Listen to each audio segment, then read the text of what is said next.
안녕하세요. 캐디언스 시스템 솔리드 엣지 엔지니어 김민성입니다. 오늘의 얼리버드 트레이닝을 시작하도록 하겠습니다. 오늘의 얼리버드 트레이닝 주제는 이제 어셈블리에 대한 기본적인 내용과 그 다음 메이트, 그리고 축정량, 그리고 평면형 정렬에 대해서 알아보도록 하겠습니다.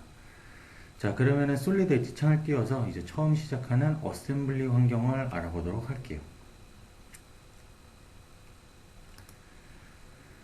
자, 솔리드 엣지 창을 띄우게 되면은 이렇게 어셈블리 창이 있는데,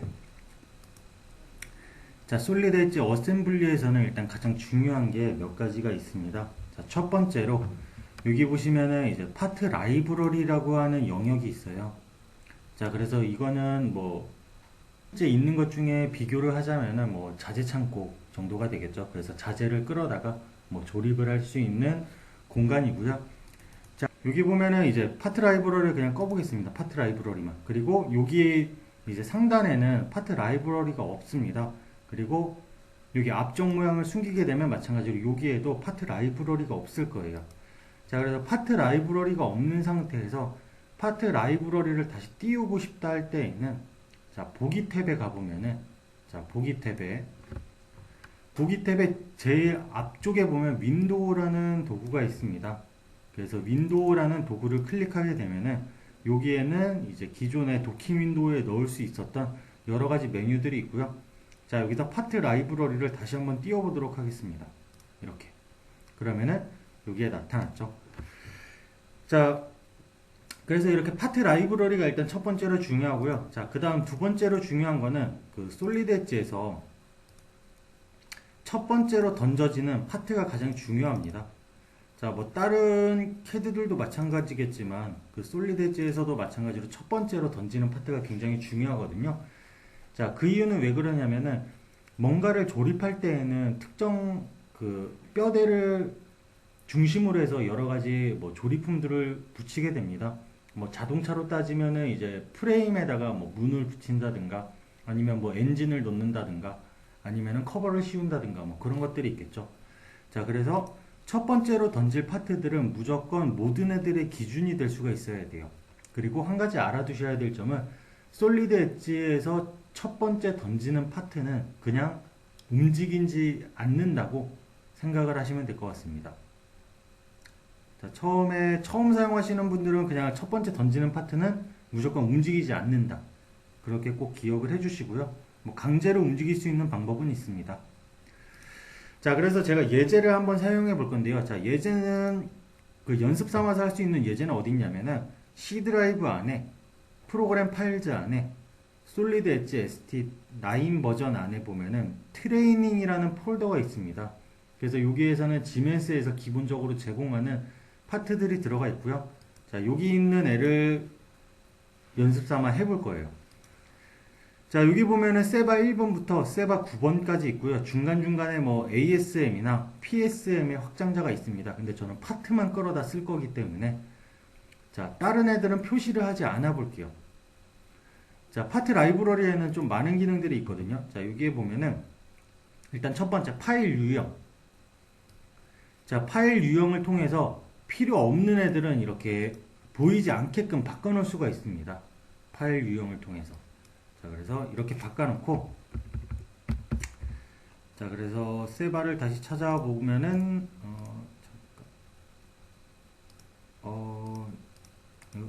버그가 조금 생각보다 심하네요. 원래는 이제 ASM이 마찬가지로 표현이 안 돼야 되는데, 저 같은 경우에는 좀 멀티 버전을 사용하다 보니까 레지스트리가 좀 꼬인 것 같습니다.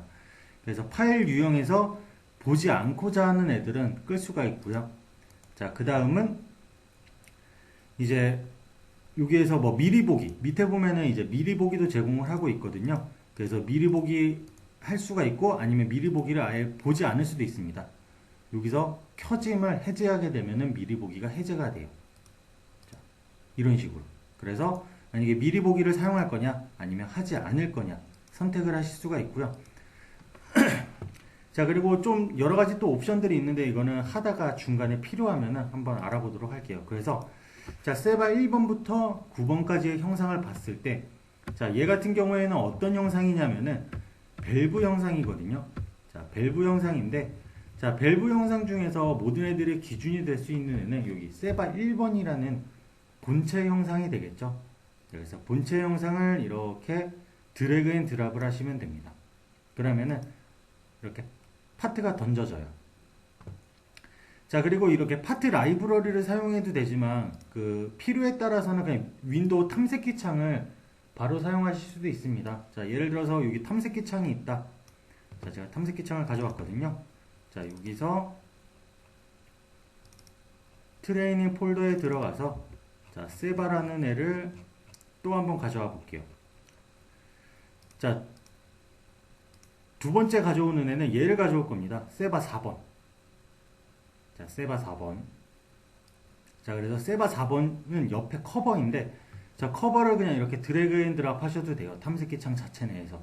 그래서 듀얼 모니터 쓰시는 분들 같은 경우에는 파트 라이브러리 창보다는 요 윈도우 탐색기 창을 많이 쓰시더라고요. 자, 그래서 이렇게 해서 활용을 하실 수가 있고요. 자, 그 다음, 여기 보면은 이제 파트가 던져진 것들은 여기에 이제 나열이 되게 됩니다. 이렇게 순서대로 쭉 나열이 되게 되고요. 자, 첫 번째 던진 파트 같은 경우에는 특징이 하나가 있어요. 자, 여기 보면은 이제 다이아몬드 모양이 하나가 들어가 있습니다. 그래서 다이아몬드 모양이 들어가 있는 애들은 지금 움직일 수 없는 상태이고요. 자, 그래서 이제 두 번째 던진 애를 커버를 이제 이쪽에다가 한번 붙여보도록 하겠습니다. 자, 붙이는 도구는 어떤 도구들이 있냐면은, 자, 여기에 조립 조건들이 굉장히 많거든요.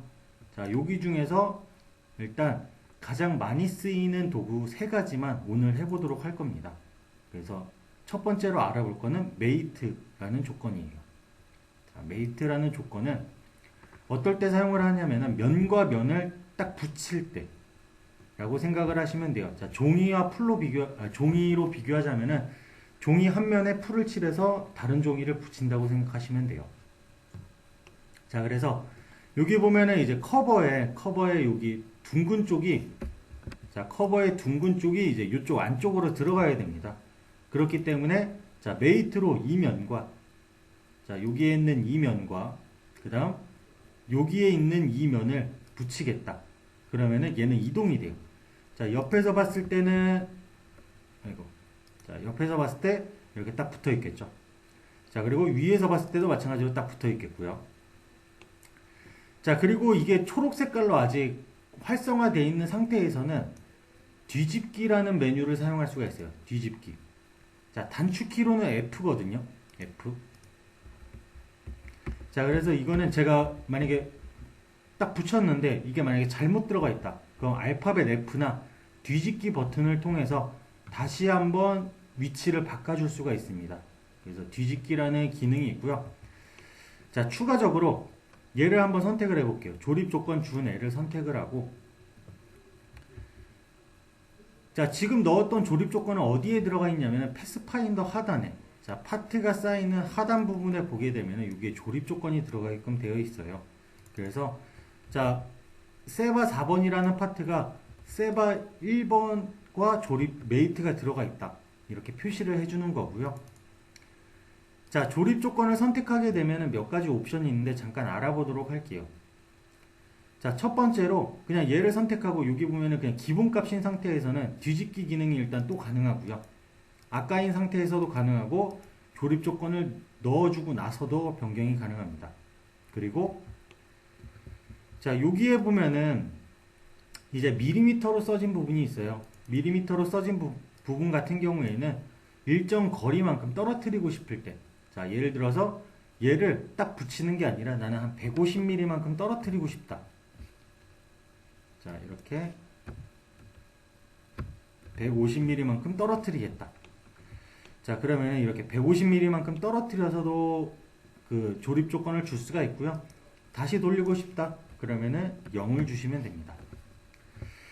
자, 그리고 여기에는 이제 옵셋 유형이라고 해서 고정과 부동과 범위라는 애가 있는데, 자, 얘네들 같은 경우에는 일단 부동은 나중에 그 각도 조건 하면서 한번 해보도록 하고요. 자, 범위라는 애만 한번 옵션을 살펴볼게요. 자, 방금 고정 같은 경우에는 무조건 150mm라는 길이를 유지하게 되는데, 자, 범위라는 애는 뭐냐면은 자, 제가 예를 들어서 얘가 그러니까 딱 붙어 있는 지점에서부터 200mm까지만 이렇게 왔다 갔다 움직이게끔 한번 보고 싶습니다. 자, 그럴 때 사용할 수 있는 게 여기 범위라는 옵션이고요. 자, 여기에다가 최소값을 입력해 주시면 되고 이쪽에다가는 최대값을 입력을 해 주시면 됩니다. 그래서 0에서 200까지만 움직이게 하겠다. 자, 그러면은 여기 보면은 조립 조건 옆에 이렇게 값이 들어가 있는 거를 볼 수가 있죠. 이게 바뀌어 있다고 하면은 지금 제대로 들어가 있는 상태고요. 자, 이 상태에서 이제 얘를 한번 움직여 볼게요.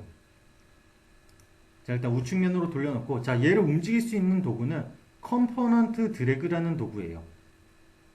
자, 옆에 보면 선택시 이동이라고 되어 있는 애가 있는데, 자, 얘 같은 경우에는 웬만하면은 일단 처음에는 꺼두시고 사용하고요. 자, 얘는 동기식 할 때만 필요가 있습니다.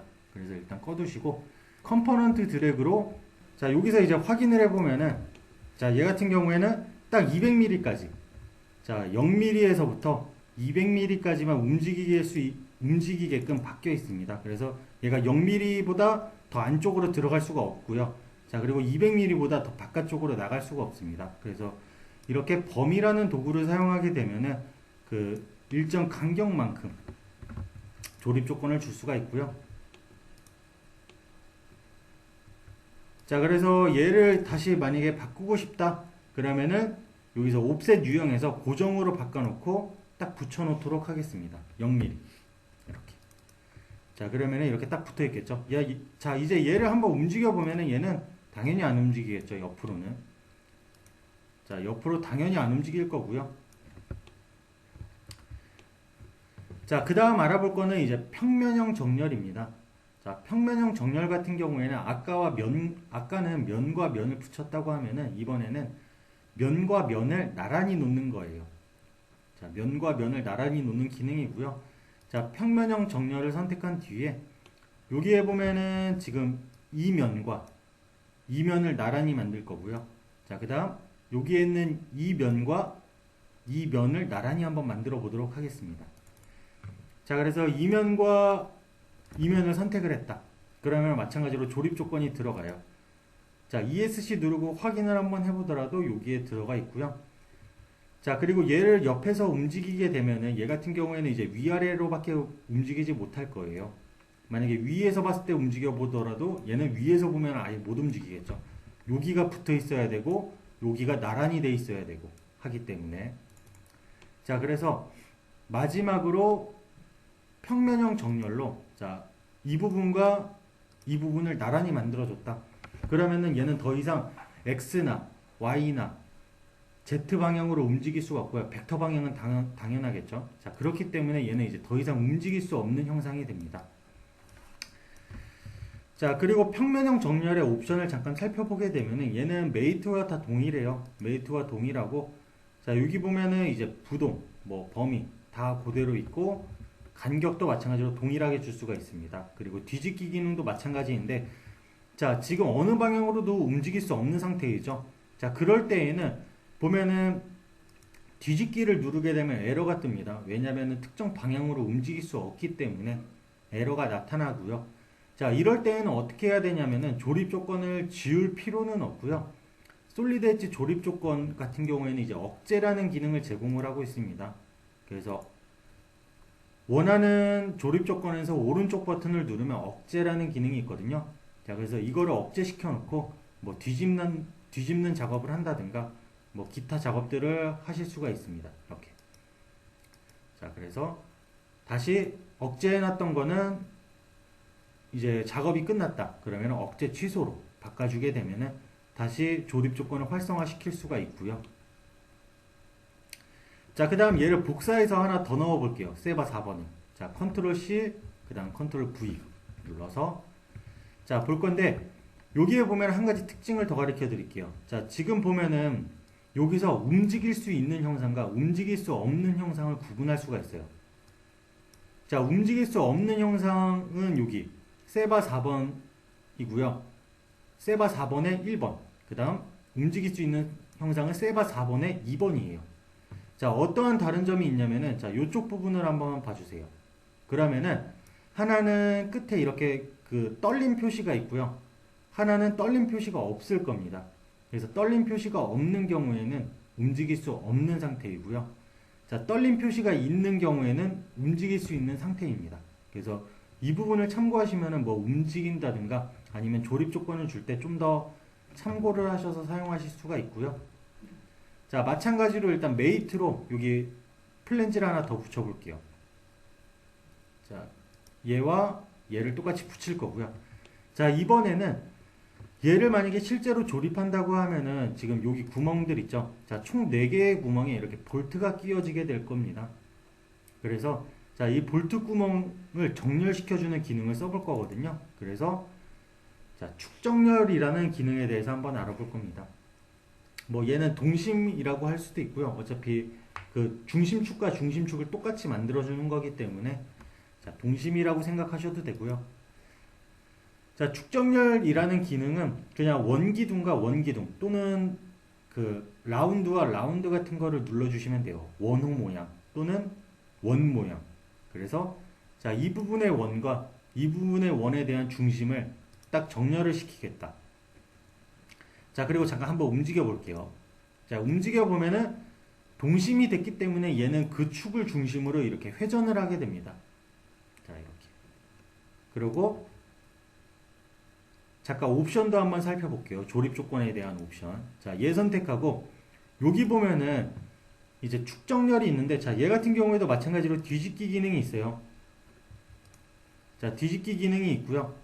그 다음 뒤집기 기능 옆에는 회전 잠금 해제라는 옵션과 회전 잠금이라는 옵션이 있어요. 자, 얘는 뭐냐면은 방금 회전했던 형상을 강제로 회전하지 못하게끔 바꿔주는 옵션이에요. 그래서 얘를 이렇게 선택해 놓게 되면은 얘는 더 이상 움직일 수 없는 형상이 됩니다. 그리고 여기서 확인해 봐도 마찬가지로 떨림 형상이 사라졌죠. 자, 그래서 회전을 하고 싶다 그러면은 회전 잠금 해제를 선택해 주시면 되고요. 자, 강제로 회전하지 못하게끔 하겠다 그러면은 회전 잠금을 선택해 주시면 됩니다. 자, 그래서 이 상태에서 또 다른 쪽에다가 축정렬을 한번 줘볼게요. 자, 축정렬을 이렇게 줘보도록 하겠습니다. 이렇게. 그러면은 얘 같은 경우에는 이제 X나 Y 또는 벡터 방향으로 더 이상 움직일 수가 없겠죠. 나머지 2개의 구멍들도 축정렬을 줄 수가 있는데 자, 그렇게 되면은 여기 이 형상 자체에 조립 조건이 굉장히 많이 쌓이기 때문에 움직이지 않는 상태까지만 조립 조건을 주는 게 가장 나중에 히스토리를 파악하는데 굉장히 편하실 겁니다. 자, 그래서 대부분의 이제 기계업체들 같은 경우에는 여기 메이트 조건과 평면형 정렬 그리고 축정렬만 알고 계시면은 거의 90% 이상을 조립을 하실 수가 있고요. 그 외에는 이제 보조적인 부분들이기 때문에 자, 다른 거는 확실히 몰라도 이 메이트와 평면형 정렬 그리고 축정렬은 꼭 알아두시기 바랍니다. 자, 그래서 제가 오늘 준비한 내용은 여기까지고요. 이상으로 오늘의 얼리버드 트레이닝을 마치도록 하겠습니다. 감사합니다. 캐디언스 시스템의 솔리드 엣지 엔지니어 김민성이었습니다. 즐거운 하루 되십시오.